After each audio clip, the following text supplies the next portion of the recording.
It's Mark Jones, voice of the King. Popping up on your screen. What's up, bro? How are you? Oh, good. Just got a good workout in. Just throwing a few clothes in my garment roller bag and heading out to San Antonio to do Grizzlies and Spurs. Oh, that'll be a fun one. Yeah, I hope that the Spurs come back to the pack a little bit, come back to us in 9th right now. You know what I mean? I feel like exercise is an underrated part of the broadcaster's routine because I feel like it's so easy to just like traveling, going to dinners, got a game to call, got a bunch of prep to do. It's so easy to just like let that go by the wayside.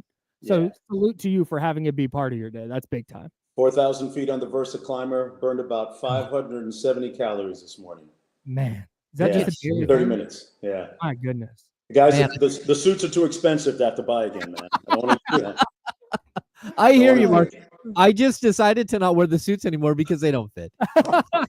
It's sweater time, baby. It is. They got to end the dress code. They got to end the dress code for NBA announcers. I'm all for it. You know, sometimes just not up to it sometimes. Hey, Mark, we've seen the Doug Christie revival here, and I think we're all in the same boat, and that we all appreciate Mike and everything he did here, and also Amen. Mike as a person and as a man, everything else off the court. I love Mike, but what Doug has been able to do here is really intriguing. And what do you think it is that's helped him capture the imagination of this team? I think, and like you said, first and foremost, I got to say that I'm like you guys. I think that Mike indelibly changed the culture of the Kings and got it back to as close to, 02, 03 as it's been in a while. And right now, Doug becomes the curator of that culture. I think Doug would unhaltingly tell you that Mike did a great job and he learned a lot from Mike, and that he's going to try and build on what Mike has already put down as a foundation. But I think that next incremental step now is going to be, and looks like, guys, more by doing less. We keep hearing that they've simplified things. Well, what does simplified look like to the naked eye and to the viewer out there? It's just going out and, playing an early offense, getting a shot up early within the first, 6 to 8 seconds of the shot clock, attacking gaps, moving without the ball, going to set a down screen for your teammate off ball when you don't have it, weak side slot cuts, keep moving. And when all else fails, if you don't get something early, throw it to Domas at the top of the key, and they run some delay action. So it's working. I think he's uncluttered the minds and the execution at that end of the floor, and it's worked out to the team's benefit. And it's pretty tangible, right? You guys see it too. Defensively, I think it's a little harder to put your hands around what Doug's done, but I know that it's worked because the defensive numbers during his 9 games have been very well too. I got to tell you this story. Like a few practices into Doug's tenure, they do this drill where they separate the teams in 2, right? All the players in 2. Doug puts on a blindfold. Jay Triano puts a blindfold. Got one team on one practice court, the other team on the other practice court. And the aim to win the game is for the players on each of the respective teams, starters against bench players, to talk to either Jay or Doug and have them touch each one of the players. And the first team to have the coach touch every one of the players wins. Here's the catch. The music is blaring on the practice court. Oh. So what's the exercise? Talking. We have to communicate, guys. We have to communicate loud. We have to communicate constantly. Your teammates have to be able to hear you over the noise. It was a fun drill, a teaching moment, but Doug is doing those kinds of things to keep his team engaged, and it's working. It's working. Television voice of the Sacramento Kings, Mark Jones, and then if you turn on the television, it's a sporting event. You might be calling it. It's just it's He insane how likely hard this is. guy's work. How hard this guy works.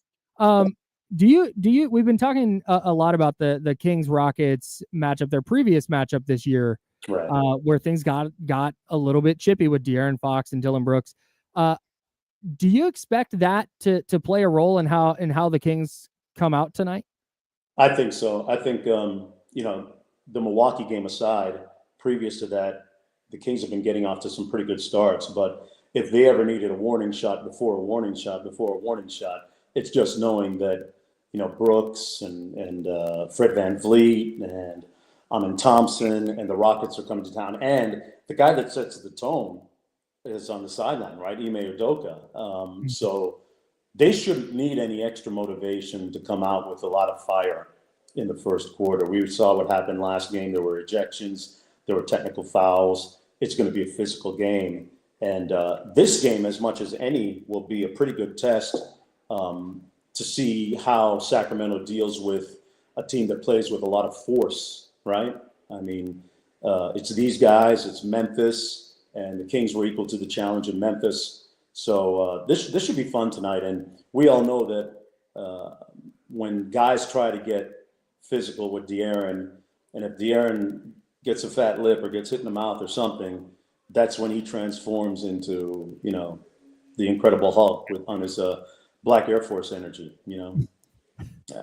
I feel like the last time you came on was right after the Houston game. It might have been, yeah. You talked about this, how we were going to take turns getting De'Aaron angry before games. Yeah. Oh yeah, that's right. Yeah, and then we failed at our task, and bad things happened, and they went on a losing streak. And Life's too good for him. Life's really I blame good. us. Yeah, I blame us. I blame us. Mad at him. Yeah. That's right.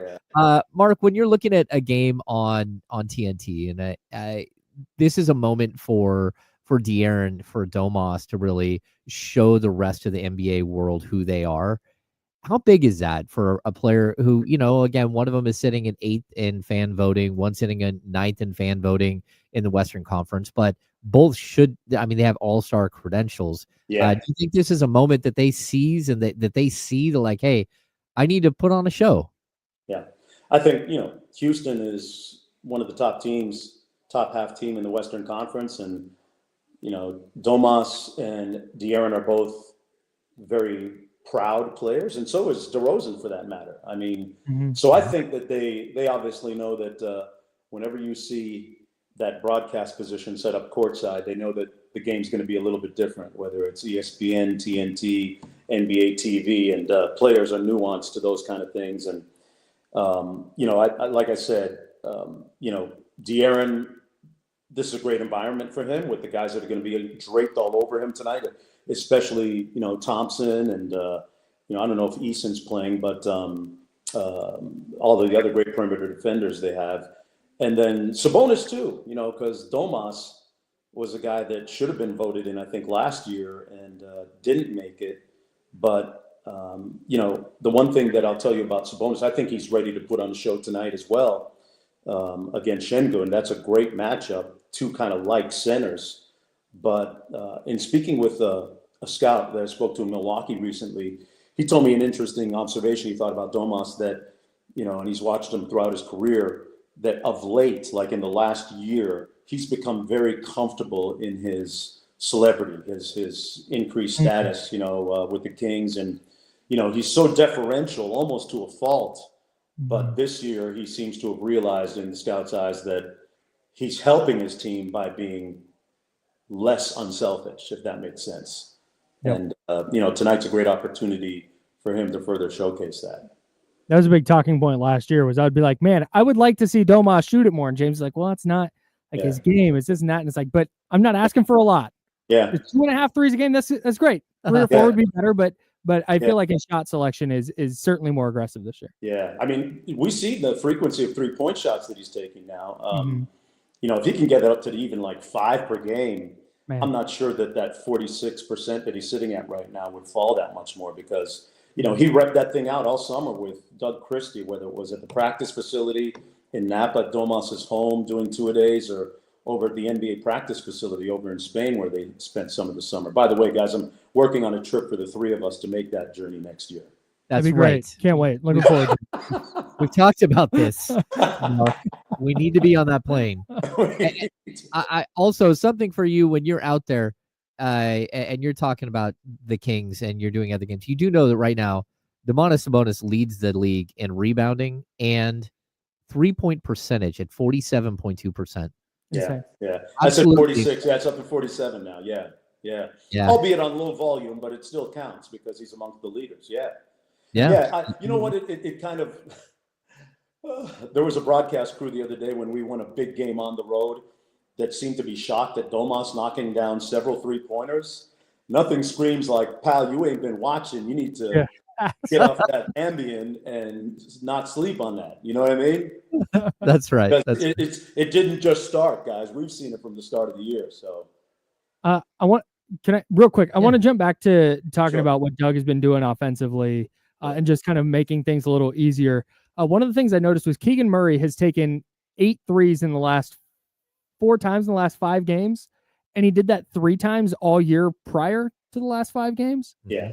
Do you think that has to do with the offense, with the way Doug is coaching, what he's preaching offensively? What do you think is happening there with? I think because of the faster pace and the shots we're getting earlier in the shot clock, he's benefiting from all of that. And I spoke to Keegan prior to the Milwaukee game. He's kind of, he told me he took his tights off at the Golden. Oh yeah. Yeah. And he says, "Hey, Mark, brand new year. I got to get my vibe back. I want to play like the old Keegan." And he's actually, I think what he was trying to tell me is that he's kind of deprogramming himself from the last 9-10 games and getting his wiggle back. And, like you said, you cited the numbers. He shot the ball a lot better lately. Mm-hmm. And he's not hesitant anymore, not as hesitant as he was, I think, a little bit earlier. And he knows where shots are going to come from now, I think, a little bit more. So, he's sitting at about 31% from downtown right now off the top of my head. I think we can still see that get up to 35 or 36 before the season's over on increased volumes and make. Yeah, I think so too, Mark. All right, we can't keep you all day. You have got to go get on a plane and fly to some other state, just like you always do. I'll hit you with this on the way out the door. The Kings have 3 games here at home, and then it leads into a crazy 6-game road trip. What do you hope for them in this 3 games right here, especially with 500 at home looming if they can get on a little bit of a roll? Got to have it, man. I mean, to be able to leave the crib at 500 would be great. Right now we're sitting, 2 games under 500, I think. You take this one tonight and then get Golden State perhaps on Wednesday. Who do we have in between again? It's Washington. Yeah. So there's a 3-for-3 possibility there, right? Yeah. And you go to Denver on the second night of a back-to-back after that, and then hit the road, a couple games in New York, Philadelphia. It's a long stretch. This is kind of a season-defining stretch, and the dangerous part of it, guys, is that this is historically and habitually the time of the year when teams take their foot off the gas because they're thinking about Cabo or they're thinking about going to Miami before All-Star break, right? So this is a crucial stretch. If the Kings can get these next 3 or even 2 at home and take that momentum on the road, there's some gettable games there, I think it's looking good. Yeah. Mark Jones, television voice of the Kings, kind enough to drop by and talk some Kings basketball with us. Mark, have a safe flight. Have a good call tomorrow, and we'll talk to you soon, man. You guys take care. Talk to you soon. Keep up the great work. No doubt. Thanks, Mark. So Mark Jones, a legend.